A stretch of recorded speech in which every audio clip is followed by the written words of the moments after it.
The seventh inning started like a normal late-game situation, the kind of moment where tension exists but doesn't yet break the surface. The Rockies were still hanging around, the Dodgers were still controlling the pace, and the crowd had settled into that steady hum of expectation that usually comes before something decisive happens. Nobody knew that within a few seconds, the entire game would stop feeling like baseball and start feeling like a confrontation that would carry far beyond 9 innings. At the center of it all was Shohei Ohtani, a player who had already changed the rhythm of the game earlier with his presence alone, but this time the moment would not be about a swing or a pitch. It would be about contact. The play began innocently enough, a routine ground ball up the middle that forced quick reactions from both infield and pitcher. The Rockies' runner broke immediately, trying to force urgency into the play, while Ohtani moved instinctively toward the developing situation. For a split second, everything looked like standard baseball execution, the kind of play that happens hundreds of times across a season without consequence. But then the timing collapsed. The runner never slowed, Ohtani never backed away, and the space between them disappeared in an instant.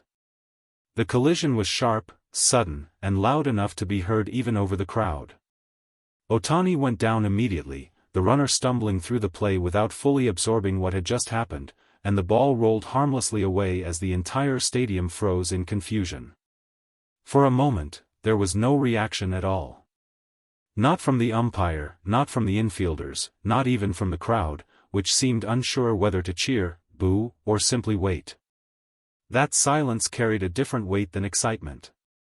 It was the silence of uncertainty, the kind that appears when everyone is trying to decide whether what they just saw was part of the game or something that crossed a line. Then Ohtani began to get up, slowly and deliberately, not with anger but with controlled focus. And that subtle difference changed everything. Because players don't rise like that unless something meaningful just happened to them. Almost instantly, the energy around the field shifted. The Dodgers' dugout reacted first, stepping forward in unison, voices rising, hands pointing toward the field. The Rockies' bench responded just as quickly, shouting back across the diamond. What had been a baseball play seconds earlier now looked like the beginning of a confrontation between two sides who no longer trusted each other's intent. The umpire rushed in to separate early reactions, but the emotional momentum was already out of control. The game itself hadn't stopped, but baseball as a calm competition had clearly been interrupted. Replays began to dominate the stadium screens, and with every angle the interpretation changed slightly. From one view, it looked like a hard but legal baseball collision. From another, it looked late. From another, it looked avoidable. That uncertainty is exactly what turns ordinary contact into controversy, because in baseball, intent matters as much as impact, and intent is the one thing nobody can prove with certainty. The Rockies' dugout insisted it was just aggressive baseball. The Dodgers reacted as if it was unnecessary contact on a superstar who had already been the defining force of the game. And once those two perspectives formed, there was no easy way to bring the temperature back down. The tension escalated when both benches began to edge closer to the field. No full brawl broke out, but the warning signs were unmistakable. Coaches ran in from both sides, players exchanged words across the infield, and the umpire was forced to issue warnings to both dugouts. Those warnings didn't calm anything. They simply confirmed that the situation had already gone too far to be ignored. The stadium crowd, sensing the shift, grew louder in a different way, reacting not to the game itself but to the emotions unfolding inside it. Ohtani eventually made his way back toward his dugout area, his expression controlled and unreadable. There was no visible anger, no exaggerated reaction, but there was a clear shift in focus. He looked locked in, as if the collision had only sharpened his concentration rather than shaken it.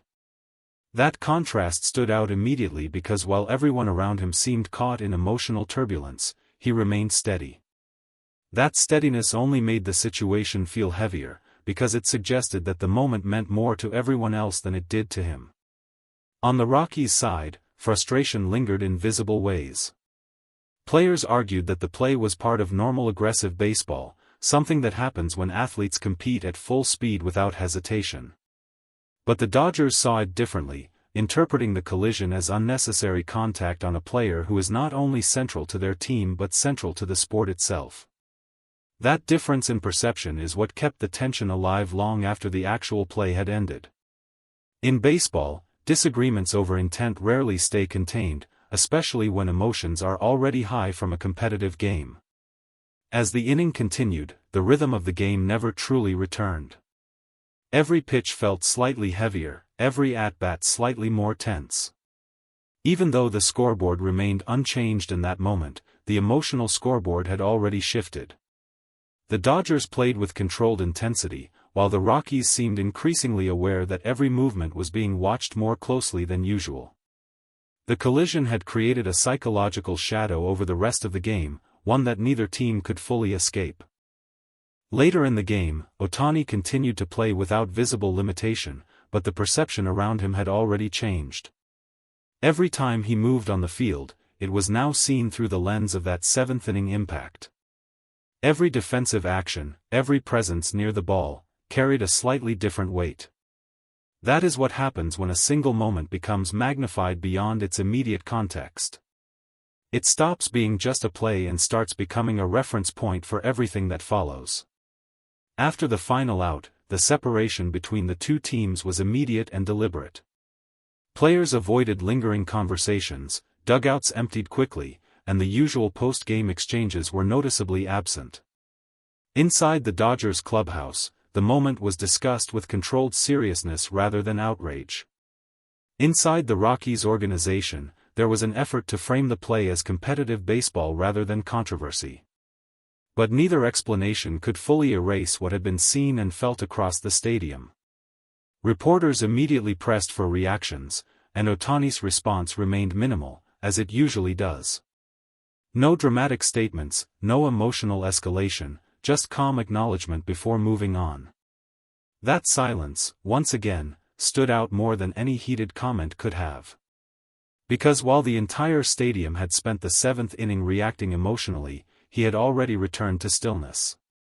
Around baseball, analysts later debated the collision from every angle, some calling it clean, others calling it avoidable, but most agreeing on one unavoidable fact: when Ohtani is involved in any moment like this, the interpretation of that moment expands far beyond the play itself. It becomes about respect, perception, and pressure all at once. And that is what makes situations like this so explosive, not just the impact on the field, but the weight carried by the player at the center of it.